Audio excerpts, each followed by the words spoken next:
अब अभी बैठे बैठे आप सबकी बातें सुनते सुनते ताजा ताजा डेफिनेशन तैयार हुई है, वो चेंज हो सकती है डेफिनेटली। अभी तैयार हो गई है तो अभी ताजा ताजा सुनाती हूँ आपको। ताजा चीजें खाने में जरा मजा अलग आती है ना। तो कैंसर, CANCER, करेक्ट ना? स्पेलिंग करेक्ट ना? लिखती नहीं हूँ आजकल, क्या इसके लिए जरा स्पेलिंग में मिस्टेक हो सकती है। तो पहला जो सी है, वो सी है कंटेंटमेंट। यानी जैसा भी मिला है, जो भी मिला है, कहीं ना कहीं आप उसमें थोरली सेटिस्फाइड। जो मैंने कई बार पहले भी शायद कहा है आपको कि जब भगवान ने हमको अपनी लाइफ में खुशियां दी, ये सारे अच्छे अच्छे रिलेशंस दिए, और अच्छा खाना, अच्छा घर, अच्छी बॉडी दी, अच्छे 5 सेंस ऑर्गन दिए, हमने कभी शिकायत करी क्या? नहीं करी ना। कह रहे इतना सारा क्यों दे दिया। खाली बोलने के लिए बोलते हैं जब कोई मेहमान हमारे घर कुछ लेकर आए, अरे इतना सारा क्यों लेके आ गए, तो मन में तो खुशी होती है ना। भगवान को तो हम वो भी नहीं बोलते हैं, भगवान इतने सारे सेंस ऑर्गन पांचों के पांचों अच्छे क्यों दे दिए, नहीं बोलते हैं। तो जब हमने इतनी सारी अच्छी चीजें भगवान ने दी, हमने कोई उसे ये नहीं बोला कि क्यों दे दी, कोई कंप्लेन नहीं करी। तो जब उन्होंने कोई एक दुख, एक तकलीफ दी है, तो हम कंप्लेन क्यों करें? हम उसमें भी कंटेंटेड क्यों न रहें? और ये किसी सिर्फ कैंसर के लिए नहीं है, ये XYZ किसी भी सिचुएशन के। तो कैंसर का सी हमको क्या सिखाता है? पहला सी कंटेंटमेंट, कंटेंटेड रहना। फिर ओके नम्रता जी। फिर दूसरी जो ए आता है, ए हमको सिखाता है आपके थॉट्स, आपके इमोशंस के लिए अवेयरनेस में रहना। अगर मैं बोलूं कैंसर कैंसर कैंसर, तो हम लोग क्या सोचते हैं? मुझे क्यों हुआ, मुझे क्यों हुआ, हम कारण ढूंढते हैं। अब दुनिया में जितने लोगों को कैंसर हो रहा है, हर किसी के पास में कारण नहीं है बताने के लिए कि कौन कैंसर उसको क्यों हो गया। मेरे पास कुछ एग्जाम्पल्स ऐसे भी हैं कि जिनको कैंसर हुआ, लेकिन मैं भी आज ढूंढती हूँ कैंसर उनको क्यों हुआ। उनकी लाइफ, उनके थॉट्स, उनकी इमोशन सब कुछ अच्छे अच्छे दिख रहे थे, क्यों हुआ? तो जब कारण ढूंढने जाते हैं तो बड़ी तकलीफ होती है, उसमें एनर्जी बहुत वेस्ट हो जाती है। तो जरूरी नहीं है हर चीज का कारण ढूंढा जाए। ओके, कैंसर हुआ, आज से सोचना शुरू करिए कि अब से क्या करना है। पिछला जो हुआ वो छोड़ दीजिए, क्यों हुआ, कब हुआ, कैसे हुआ, कितना बढ़ा, सब कुछ छोड़ दीजिए। आज से क्या करना है? आज से आपके थॉट्स कैसे रहेंगे, आपके इमोशंस कैसे रहेंगे। मतलब ऐसा है कि 24 घंटे में से जितनी देर सो रहे हैं उसके अलावा हम अवेयरनेस में रहें कि मेरे थॉट में कोई गलत चीज तो नहीं आ गई, मेरे इमोशन में कोई ऐसी चीज तो नहीं आ गई जो अंदर मेरे आनंद को डिस्टर्ब कर रही। अगर आई है, तुरंत उसको डिस्कार्ड करिए। तो अवेयरनेस अपने थॉट्स के लिए, अपने इमोशंस के लिए, ये बताता है कैंसर का ए। फिर कैंसर का एन। मैंने ना पिछले साल या उसके पिछले साल पता नहीं क्या तो था, और मैं एन के ऊपर कुछ ढूंढ रही थी। तो वहां मुझे एक बहुत ही ब्यूटीफुल वर्ड मिला जो आज भी मुझे बड़ा अट्रैक्ट करता है, और वो वर्ड है नियोम। ओम के आगे NE लगा दिया, उसमें NEOM, नियोम। वो वर्ड का मतलब क्या होता है? नयापन। अभी आप लोग सोचिए, कैंसर होने के बाद में आप लोग की लाइफ में कितनी नई नई चीजें हुई, क्योंकि वो पेनफुल थी इसलिए आपको पसंद नहीं आई, लेकिन नया नया तो कुछ हुआ ना। लाइफ में चेंजेस तो हुए ना। क्या हम उन चेंजेस को एक नए नजरिए से देख सकते हैं? लाइफ में जो भी कुछ आज हो रहा है उसको हम एक नयापन दे सकते हैं क्या? कीमो के बाद में तकलीफ होती है, क्या हम उसको नए तरीके से एक्सप्लेन कर सकते हैं क्या? कभी गाना गा के, कभी कविता के माध्यम से, कभी रोकर, कभी चिल्लाकर, कभी शांति से बोलकर, कभी मौन में रहकर।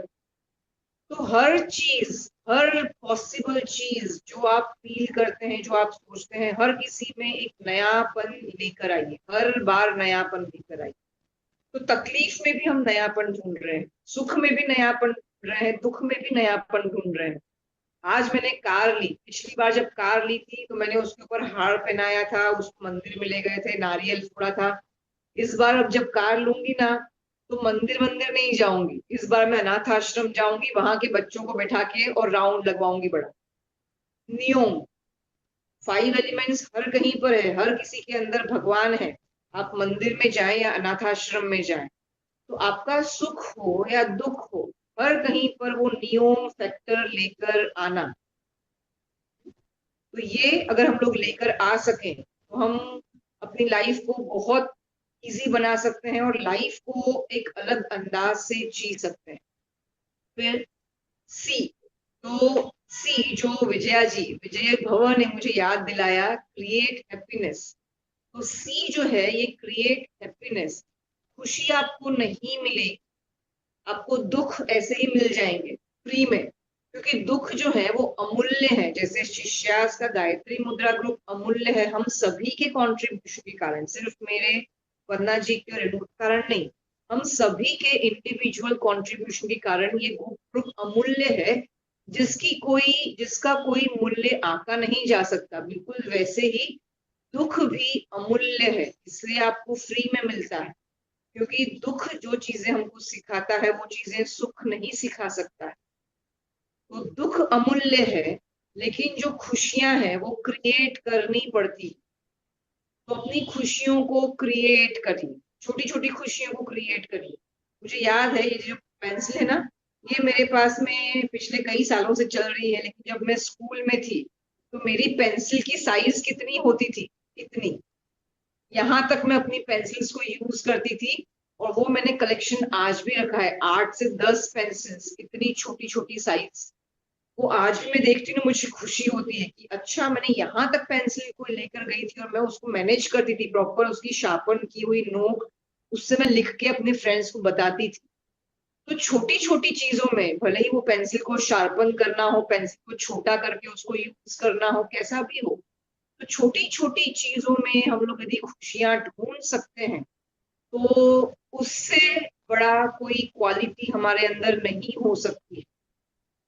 तो अपनी छोटी छोटी चीजों में खुशियों को ढूंढिए, खुशियां क्रिएट करिए, क्रिएट करना। फिर है ई। ई का मतलब होता है eagerness to learn and unlearn.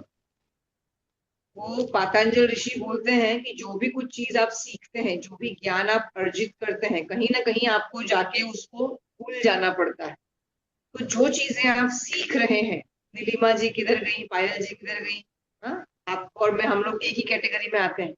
तो जो चीजें हम लोग नई नई सीखते हैं, हमको ये भी सीखना है कि उन सीखी हुई चीजों को हम अनलर्न कैसे करें। तो eagerness to learn and unlearn, तभी हम ताजे बने रहेंगे। अगर हमने जो चीज सीखी है उसी के ऊपर अड़े रहे ना, तो हम जरा बासी हो जाएंगे। हाँ, उसको भुलाकर फिर कुछ नया तरीका सीखा, वाह मजा आ गई। तो आज के लिए आप सभी के लिए होमवर्क है, जितने भी लोग चपाती बनाते हैं ना, हमने क्या सीखा है, चपाती को गोल बनाना, बड़ी प्रैक्टिस लगी है उसको गोल कैसे बनाया जाए। आपको मैं होमवर्क दे रही हूँ, अब आपको उसको भूलना है, अब आपको फिर से चपाती के नक्शे बनाने शुरू करने। किसी को भारत का नक्शा दीजिए, किसी को न्यूयॉर्क का दीजिए, किसी को पूना का दीजिए, और ऐसे करके आज रोटियां खिलाइएगा अपने घर वालों को, बोला आज नया कुछ करते हैं। तो लर्न एंड अनलर्न, ये करना है। आर, आर के बारे में थोड़ा सोचना पड़ेगा, बहुत सारी चीजें आ रही हैं, लेकिन उसको मैं हिंदी का एक वर्ड लिया है, वो है रहना, वो है रास्ता, वो है राहगीर। राहगीर मतलब ट्रेवलर। हम सभी लोग अपने इस लाइफ के सिर्फ ट्रेवलर हैं। ये रास्ता जिस पे हम लोग चल रहे हैं, हमको लगता है कि ये रास्ता कहीं पर शुरू होता है, कहीं पर खत्म होता है, लेकिन कभी पैदल चलकर देखिए, एक रास्ता जहां खत्म होता है वहां से ढेर सारे और रास्ते शुरू हो जाते हैं, और अगर नहीं होते हैं तो बना दिए जाते हैं पगडंडियों के जरिए। तो रास्ता और रहना, हम हर कहीं पर सिर्फ रह सकते हैं, सिर्फ रह सकते हैं। जैसे ये दुनिया कहीं ना कहीं पर है, आकाश है, वायु है, हर कोई अपनी अपनी जगह पर है। तो किसी के आने का जाने का दुख नहीं होना चाहिए। कल को मैं रहूं या ना रहूं, लेकिन रास्ता बना रहेगा, और मैं कहीं ना कहीं रहूंगी, आप रहें या ना रहें, आप भी कहीं ना कहीं रहेंगे। तो जो र है ना, वो मेरे दिमाग में रुकने वाला शब्द नहीं है, र मतलब मेरे लिए ऐसी मूवमेंट है, कुछ ना चली गई। तो र मेरे लिए ऐसा है, बहुत सारी चीजें साथ में लेकर आता है। तो र यानी शायद एक कंटिन्यूअस जर्नी, वो है शायद मेरे लिए र। तो इसलिए मैं कैंसर की डेफिनेशन को इस आर पे यहीं पर अधूरा छोड़ती हूँ, कि जो चीजें अधूरी छूटती है ना, उसमें एक्सपांशन की पॉसिबिलिटी होती है। जो चीजें कंप्लीट हो गई, अच्छा पूरी हो गई, तो वहीं पर रुक जाएंगे। और मैं अपने थॉट प्रोसेस को रोकना नहीं चाहती।